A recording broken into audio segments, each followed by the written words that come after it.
최근에 이제 학교 상담들이 이루어지잖아요, 초등학교에서.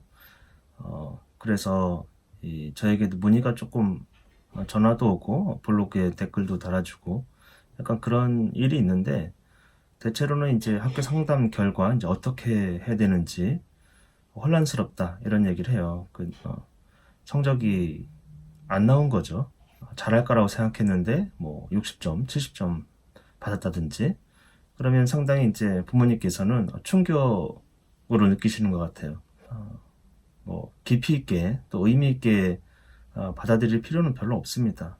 왜냐하면 학교 성적이라는 것은 그 아이 인간을 총체적으로 평가하거나 판단하고 재능을 그렇게 본 게 아니에요. 그냥 단지 성적을 가지고 그렇게 판단했기 때문에 많은 오류가 있을 수 있고, 그것으로 수학 실력이나 재능을 판단할 수 없다라는 거죠. 특히 어릴 경우에는 더더군다나 이 아이가 커서 어떻게 될지, 어떤 재능을 갖고 있을지를 그렇게 쉽게 판단하거나 평가를 할 수가 없어요. 그래서 사실은 학교 상담을 한다고 하면 대체로는 이제 성적 위주라기보다는 아이 전반적인 거를 소통하면서 이렇게 아이에 대해서 그 부모로부터 선생님도 좀 듣고 이런 과정이 해야 되는데, 이게 일방적으로 성적을 토대로 해가지고 무슨 상담을 한다라는 거는 굉장히 우려스러운 일이에요.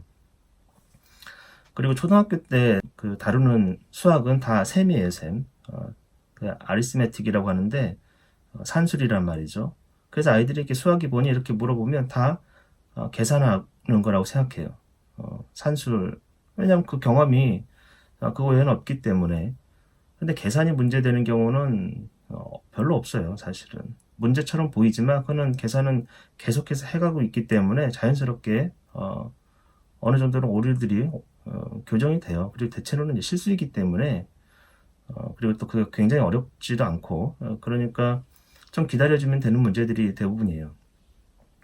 근데 계산 실수, 또 산술, 셈 이런 것에 그런 것 자체가 이제 문제가 되지 않는다고 얘기했는데, 근데 이게 수학을 싫게는 만들 수 있어요. 아주 수학을 싫어하게 만들 수 있다라는 거죠. 별거 아닌 거 가지고 수학을 싫게 만드는 거죠. 그러니까 사소한 실수나 사소한 문제를 가지고 계속 꼬투리 잡고 취조하고 왜 그러니? 이 능력을 의심하고 이러면 잘할 수가 없어요.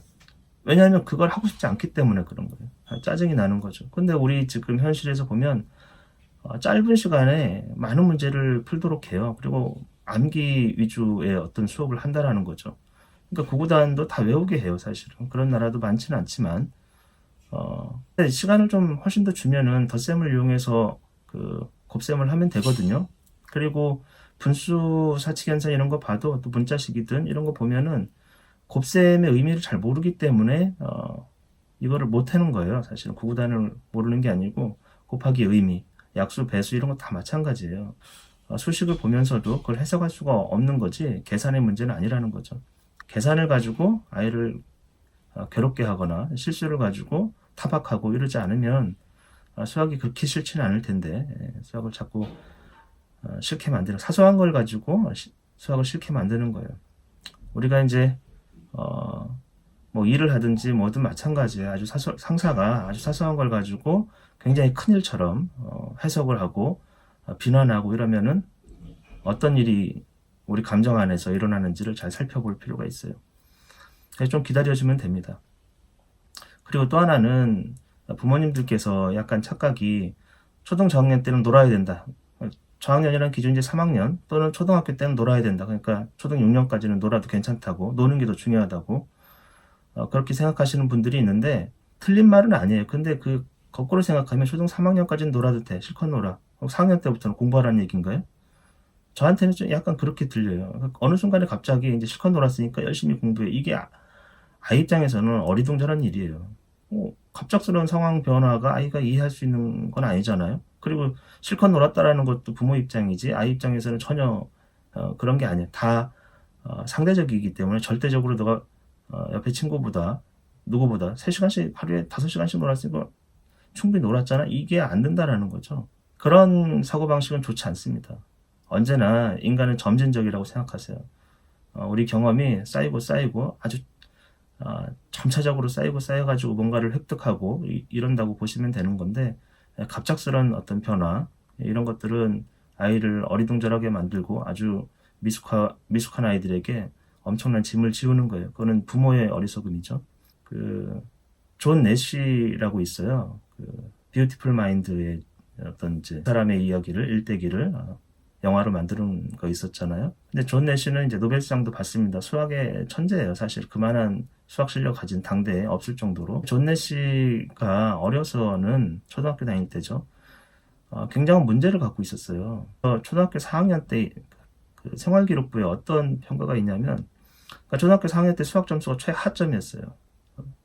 최하점. 근데 담임선생님이 여기다가 노력 부족, 학습 습관 결여, 규칙 준수 태만 이렇게 써놨어요.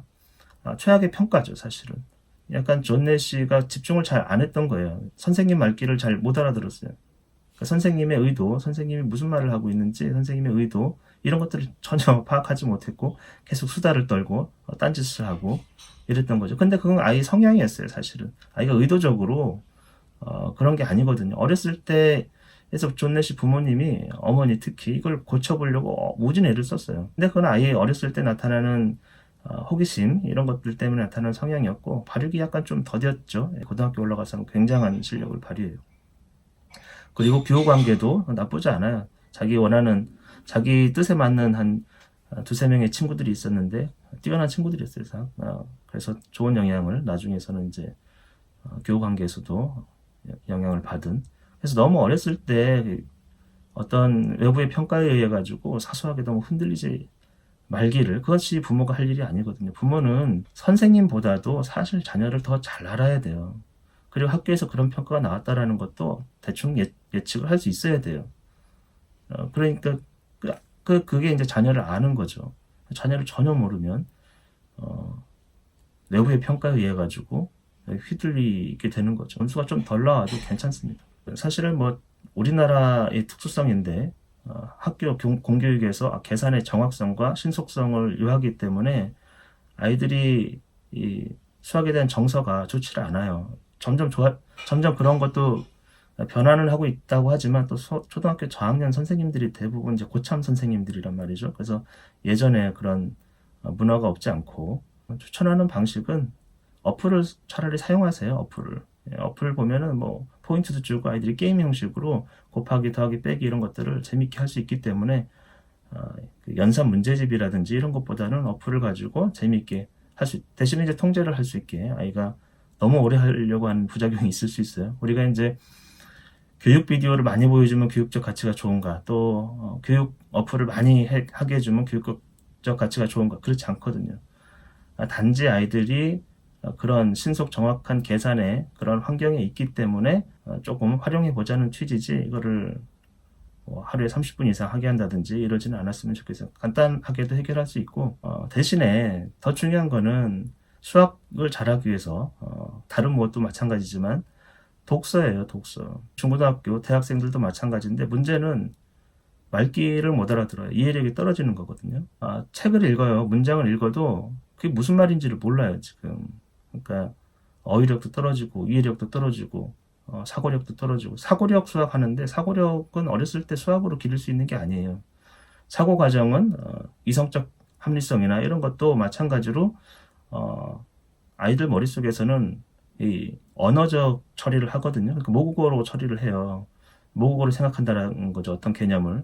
물론 이미지로 기억을 할 수는 있지만, 그래서 언어적 처리를 하기 때문에 모국어가 굉장히 중요하고 어휘력도 굉장히 중요해요. 책을 많이 읽어야 돼요. 이해력을 기르기 위해서. 배경 지식을 탄탄하게 길러야 돼요. 그리고 또 수학은 굉장히 추상적입니다. 그게 어린아이들한테 잘 안 어울려요. 우리가 1 더하기 1이 2라고 해도 그것이 1이라는 것도 1 더하기 1에서 1과 1은 모든 형태, 모양, 색깔 이런 거를 다 무시한, 그러니까 사실 똑같다라는 거예요. 추상성이거든요. 그래서 2를 만들어낼 수 있는 거거든요. 카운팅에 대해서도 굉장히 어렵습니다. 2분의 1 더하기 3분의 1이 왜 안 되는가, 그냥. 그런 것도 굉장히 추상적인 영역이라는 거예요, 사실은. 그러니까 아이들이 계산을 하지만 추상적인 개념을 획득하지는 대체로 못해요, 어렸을 때는. 그래서 그런 어려움들이 있는데, 그 어려움에 계산 자체도 어려움이 있죠. 왜냐하면 진짜 왜 그렇게 계산하는지를 모르기 때문에. 넘버가 무엇인지 사실 잘 몰라요, 아이들이. 넘버 시스템에 대해서도. 그런데 막 심화를 시킨다거나 선행을 시킨다거나 그럴 필요까지는 전혀 없다라는 거죠. 아이들은 이제 궁지에 모는 거예요. 그런다고 수학을 잘할 수 있느냐? 그렇지 않아요. 오히려 어린 시절에 좋은 책을 읽히세요. 특히 이제 고전 같은 문학 고전으로 시작해가지고 철학서도 중고등학교 때는 읽어야 되고 과학 고전도 어느 정도 수준이 되면 읽어야 돼요. 그래서 수학을 제대로 본격적으로 공부하는 시기는 중고등학교 때라는 거죠. 사실 중학생만 돼도 약간 이성적 합리성이 발육상 전두엽이 덜 발달하고 있거든요. 발달하고 있는 중이에요, 사실은. 그렇기 때문에 아이들이 이성적으로 생각했을 때 할 수 없는 일들을 해요. 어떤 학생은 뭐 느닷없이 자전거를 훔치기도 하고 자동차에 예를 들면 키가 꽂혀 있어요. 그 사실을 본 거 그냥 지나가다 봤어요. 그래서 그거를 운전면허증도 없는데 가서 운전을 하고 사고를 내요. 물어보면 거기에 자동차가 있었어요. 이렇게 생각한다라는 거죠. 굉장히 충동적이고. 합리적인 어떤 사고 과정을 일상에서도 아직은 갖추고 있는 단계이기 때문에 수학에서 그런 고도로 추상화된 그런 영역에서 우리가 과도하게 억지로 끌고 갈 필요는 전혀 없다라는 거예요. 그래서 아이들이 문제를 푸는 거 보면 약간 억지스러워요. 그리고 실제 개념을 더 물어보면 알기는 좀 어렵다라는 거죠. 그걸 아이 탓할 수는 없는데 원래 수학이 그렇다라는 거예요. 그래서 좀 여유를 가지고 대신에 남는 시간에는 독서를 좀 좋은 책이에요. 무슨 창작 동화라든지 이런 것만 위주로 많이 읽히지 말고 좀 어려운 책, 좀 고전들 그런 것들도 물론 이제 무조건 고전만 읽으라는 얘기는 아니에요. 중간중간 고전도 읽으면서 재미있는 책도 읽고 이렇게 독서에 대해서 좀 충실하게 해주면 그것이 바탕이 돼서 그것이 사고력을 길러주고 그것이 경험을 풍부하게 해주고 그것이 생각하는 힘을 길러주는 거예요. 수학을 부모님들께서 혹시라도 보신다면 즐겁게 해주세요. 연사는 즐겁게.